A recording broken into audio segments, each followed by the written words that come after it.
ദ്വാപരയുഗത്തിൽ ദുഷ്ടനിഗ്രഹത്തിനായി ദേവന്മാർ ഭൂമിയിൽ അവതാരമെടുത്തു.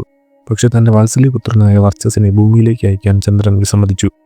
പക്ഷേ ദേവന്മാരുടെ നിർബന്ധത്തിൽ 16 വർഷത്തേക്ക് മാത്രമാണെങ്കിൽ വർച്ചസിനെ ഭൂമിയിലേക്ക് അയക്കാമെന്ന് ചന്ദ്രൻ സമ്മതിക്കുന്നു.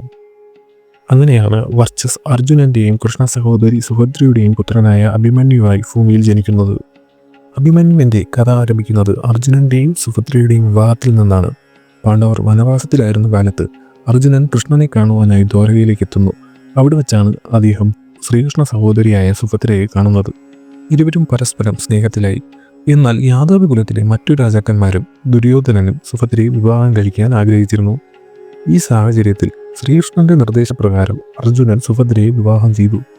യാദവർ തുടക്കത്തിൽ കോപിച്ചെങ്കിലും ശ്രീകൃഷ്ണന്റെ ഇടപെടലിനാൽ വിവാഹം അംഗീകരിക്കപ്പെട്ടു. വൈകാതെ തന്നെ സുഭദ്ര ഗർഭിണിയായി. ഒരു ദിവസം കൃഷ്ണൻ അർജുനനോട് യുദ്ധരഹസ്യങ്ങൾ പറയുകയായിരുന്നു. മകരവ്യൂഹം, കൂർമ്മവ്യൂഹം, സർപ്പവ്യൂഹം, ചക്രവ്യൂഹം. അവയിൽ പ്രവേശിക്കേണ്ടതും അവ കീഴ്പ്പെടുത്തേണ്ടതും പുറത്തു വരുന്നതും. എന്നാൽ ചക്രവ്യൂഹത്തിൽ നിന്ന് പുറത്തു വരുന്ന ഭാഗമായപ്പോഴേക്കും സുഭദ്ര ഉറക്കത്തിലേക്ക് വഴുതി വീണു. അവളുടെ ഉദരത്തിലിരുന്ന് ഈ വിദ്യയെല്ലാം കരസ്ഥമാക്കിയ അഭിമന്യുവും ചക്രവ്യൂഹത്തിൽ നിന്നും പുറത്തു വരാനുള്ള രഹസ്യം കേൾക്കാതെ പോയി. പ്രവേശിക്കാൻ അറിയുന്നവൻ പുറത്തു വരാനറിയാതെ കുടുങ്ങിപ്പോകും എന്ന് വിധി നേരത്തെ എഴുതി കഴിഞ്ഞിരുന്നു. ദ്വാരകയിലെ സുന്ദരമായ കൊട്ടാരം. അർജുനന്റെയും സുഭദ്രയുടെയും പുത്രനായി അഭിമന്യു ജനിച്ചു. ഭഗവാൻ കൃഷ്ണന്റെയും ബലരാമന്റെയും അനന്തരവൻ. ജനിച്ചു വളർന്ന അഭിമന്യു അസാധാരണമായ കഴിവുകൾ പ്രകടിപ്പിച്ചു. അവൻ അസ്ത്രശസ്ത്രങ്ങളോട് ആകർഷണം കാണിച്ചിരുന്നു. അമ്മ പറഞ്ഞു കൊടുക്കുന്ന അവന്റെ ധീരനായ പിതാവിന്റെയും അമ്മാവന്മാരുടെയും കഥകൾ കേട്ടും അവൻ ആ കൊട്ടാരത്തിൽ വളർന്നു. അവൻ ചെറുപ്പത്തിൽ തന്നെ ധൈര്യവും കരുത്തും യുദ്ധവീരവും നിറഞ്ഞവനായിരുന്നു. ദ്വാരകയിൽ അവൻ ശ്രീകൃഷ്ണന്റെയും ബലരാമന്റെയും പ്രത്യുജ്ഞന്റെയും മാർഗനിർദ്ദേശത്തിൽ യുദ്ധകലകൾ പഠിച്ചു. പ്രത്യേകിച്ച് ശ്രീകൃഷ്ണൻ അഭിമന്യുവിന്റെ പരിശീലനത്തിൽ പ്രത്യേക ശ്രദ്ധ ചെലുത്തി. രഥായുദ്ധം, ധനുർവിദ്യ, മല്ലയുദ്ധം, ഗദായുദ്ധം എന്നിവയിൽ അഭിമന്യു പ്രാവീണ്യം നേടി. അവന്റെ കണ്ണുകളിൽ കാണപ്പെട്ടിരുന്നത് ധർമ്മത്തിനു വേണ്ടി ജീവിക്കാനും മരിക്കാനും ഒരുങ്ങിയ മനസ്സ്. പിതാവ് അർജുനനെ പോലെ തന്നെ അവനും ഒരു യോഗ്യനായ യോദ്ധാവായി തീരും എന്ന് എല്ലാവർക്കും ഉറപ്പുണ്ടായിരുന്നു. കാലം കടന്നുപോയപ്പോൾ അഭിമന്യു വളർന്നു സുന്ദരനും ധീരനുമായ ഒരു യുവാവായി. കുരുക്ഷേത്ര മഹായുദ്ധത്തിനു മുമ്പ് തന്നെ അവൻ വിരാട രാജ്യത്തെ ഉത്തര രാജകുമാരിയെ വിവാഹം ചെയ്തു. വിവാഹം നടന്നപ്പോൾ എല്ലാവരും സന്തോഷിച്ചു. ധർമ്മത്തിനും കുടുംബത്തിനും വേണ്ടി ജീവിക്കുന്ന ഒരു വീരൻ ഇപ്പോൾ തൻ്റെ കുടുംബജീവിതം തുടങ്ങുകയാണെന്ന്. പക്ഷേ ആ സന്തോഷം ഏറെക്കാലം നീണ്ടു നിന്നില്ല. കാരണം യുദ്ധത്തിന്റെ മേഘങ്ങൾ അന്നേരം തന്നെ ചുറ്റും നിറഞ്ഞിരുന്നു. കുരുക്ഷേത്രത്തിൽ കാറ്റിൽ വരാനിരിക്കുന്ന രക്തസാക്ഷ്യത്തിന്റെ മണം എല്ലാവരും അനുഭവിച്ചു. പക്ഷെ ആരും കരുതിയില്ല ആദ്യത്തെ വലിയ ബലിദാനം അഭിമന്യുവായിരിക്കുമെന്ന്. കാലം കടന്നുപോയി. ദുര്യോധനനും കൗരവരും ധർമ്മപുത്രനായ യുധിഷ്ഠിരനെതിരായ വൈരാഗ്യം തീർക്കാൻ ഒരുങ്ങി. അവരുടെ ദാഹം അധികാരം, അവരുടെ ആയുധം അധർമ്മം, അവരുടെ ലക്ഷ്യം പാണ്ഡവരെ പൂർണ്ണമായി ഇല്ലാതാക്കുക. പാണ്ഡവരും കൗരവരും തമ്മിലുള്ള പോരാട്ടം ദിവസം തോറും രക്തം നിറച്ച ഒരു സമുദ്രമായി മാറി. വീരന്മാർ വീണു, രഥങ്ങൾ തകർന്നു, കുതിരകൾ നിലവിളിച്ചു. പക്ഷികൾ ആകാശം വിടുകയും മൃഗങ്ങൾ വനത്തിലേക്ക് ഓടുകയും ആകാശം ചുവപ്പിൽ മങ്ങുകയും ചെയ്തു. എങ്കിലും യുദ്ധം അവസാനിച്ചില്ല. ഓരോ ദിവസവും പുതിയൊരു തന്ത്രം, പുതിയൊരു ആക്രമണം, പുതിയൊരു ബലിദാനം. 12 ദിവസത്തെ തുടർച്ചയായ യുദ്ധം. കൗരവർ പരാജയത്തിൽ നിന്നും പരാജയത്തിലേക്ക്. ദുര്യോധനൻ വിഷമത്തിലാണ്ടു. അവന്റെ കുത്തുവാക്കുകൾ തനിക്ക് നേരെയാണെന്ന് മനസ്സിലാക്കിയ ദ്രോണർ പറഞ്ഞു, അർജുനൻ ഉള്ളിടത്തോളം യുധിഷ്ഠിരനെ വധിക്കുക എന്നത് അസംഭവ്യമാണ്. നാളെ പാണ്ഡവ സൈന്യം തകരും. നീ അതിനായി തന്ത്രത്തിൽ അർജുനനെ അവിടെ നിന്ന് മാറ്റണം.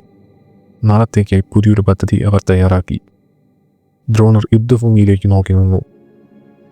പിറ്റേന്ന് പുലർച്ചെ തന്നെ സുശർമാവും ത്രികർത്ത രാജാക്കന്മാരും അർജുനനെ യുദ്ധത്തിനായി വെല്ലുവിളിച്ചു.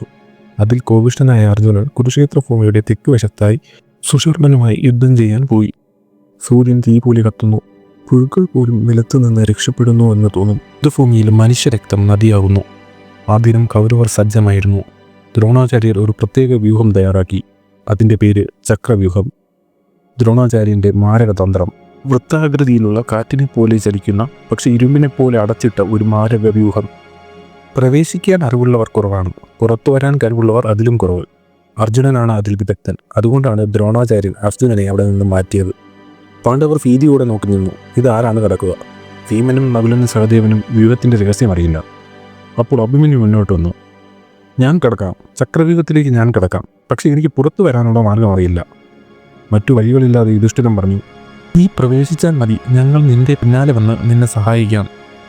ഭീമനും ദ്രുപദനും വിരാട രാജാവും എല്ലാവരും അഭിമന്യുവിനെ സഹായിക്കാമെന്ന് വാഗ്ദാനം ചെയ്തു.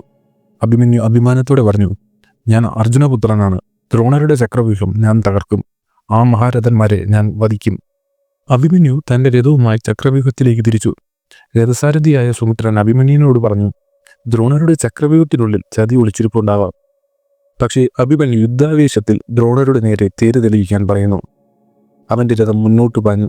ആകാശത്തെ പോലും പ്രകമ്പനം കൊള്ളിക്കുന്ന രീതിയിൽ അഭിമന്യു ചക്രവ്യൂഹത്തിലേക്ക് കയറി. ഒന്നിനു പിറകെ ഒന്നായി അവന്റെ ശരങ്ങൾ ശത്രുവിന് മേൽ ഒരു പേമാരി പോലെ ചൊരിഞ്ഞുകൊണ്ടേയിരുന്നു. ആദ്യ പാളി അവൻ തകർത്തു കടന്നു. വീരന്മാർ വീണു, കുതിരകൾ പൊളിഞ്ഞു, രഥങ്ങൾ തകർന്നു. എന്നാൽ ഈ സമയത്ത് ജയദ്രഥൻ തന്റെ ശക്തി ഉപയോഗിച്ച് പാണ്ഡവരെ പിന്തുടരുന്നതിൽ നിന്നും തടഞ്ഞു.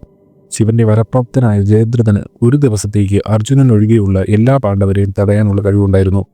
അങ്ങനെ അഭിമന്യു ആ ചക്രവ്യൂഹത്തിനുള്ളിൽ ഒറ്റയ്ക്കായി. പക്ഷേ അവൻ ഭയപ്പെട്ടില്ല. ദുര്യോധനപുത്രനായ ലക്ഷ്മണനും കർണപുത്രനായ വൃഷസേനയുമായി അഭിമന്യു ഏറ്റുമുട്ടി. അഭിമന്യുവിന്റെ അമ്പ് ലക്ഷ്മണന്റെ ഹൃദയത്തിൽ തറച്ചു. അവൻ മരിച്ചു വീണു. ഇത് കണ്ട ദുര്യോധനൻ അഭിമന്യുവുമായി ഏറ്റുമുട്ടി. കർണൻ, ശൈല്യൻ, അശ്വത്ഥാത്മാവ് എല്ലാവരും അഭിമന്യുവുമായി ഏറ്റുമുട്ടി. പക്ഷെ അവരോടെല്ലാം അവൻ ഭയാനകകരമായി പോരാടി. കർണനും ശല്യനും അമ്പുകളേറ്റു. ഇത് കണ്ട ശല്യന്റെ അനുജൻ കോപത്തോടെ അഭിമന്യുവിനെ ആക്രമിച്ചു. പക്ഷേ അഭിമന്യു അവനെയും വധിച്ചു. ദ്രോണർ, ശകുനി, ദുര്യോധനൻ എല്ലാവരും അവനോട് യുദ്ധം ചെയ്തു. പക്ഷെ അവനെ ആർക്കും തോൽപ്പിക്കാനായില്ല. ഒരു സിംഹഗർജനം പോലെ അലറിക്കൊണ്ട് അവൻ കൗരവസേനയിലെ മഹായോദ്ധാക്കളെയെല്ലാം വധിച്ചു. കൗരവ സൈന്യം ചിന്നിച്ചിതറിയത് കണ്ട് ശകുനി ദുര്യോധനനോടായി പറഞ്ഞു, ഇവൻ നമ്മളെ കൊന്നുമുടിക്കും മുമ്പ് ഇവനെ കൊല്ലണം.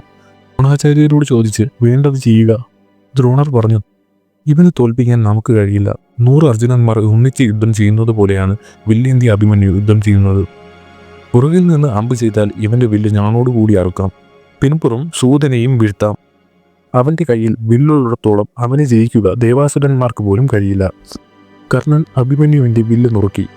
സോജൻ അശ്വങ്ങളെയും ദ്രോണർ സുമിത്രനെയും കൊന്നു. വില്ല് നഷ്ടപ്പെട്ട അവന്റെ ദേഹത്ത് ആ മഹാരഥന്മാർ ശരവർഷം നടത്തി. വില്ല് നഷ്ടപ്പെട്ട അഭിമന്യു വാളും പരിചയം എടുത്ത് യുദ്ധം ചെയ്തു. ദ്രോണർ അവന്റെ വാളും കർണൻ അവന്റെ പരിചയം അമ്പ് ചെയ്തു തകർത്തു.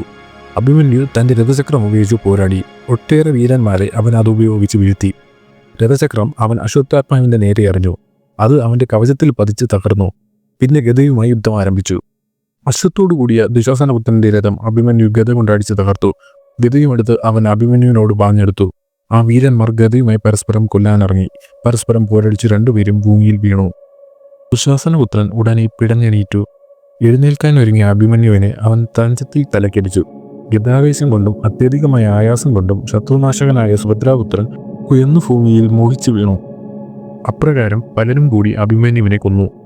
കുരുക്ഷേത്രത്തിന്റെ മണ്ണ് അവന്റെ രക്തത്തിൽ തോന്നു. സൂര്യൻ മറഞ്ഞുപോയതുപോലെ തോന്നി.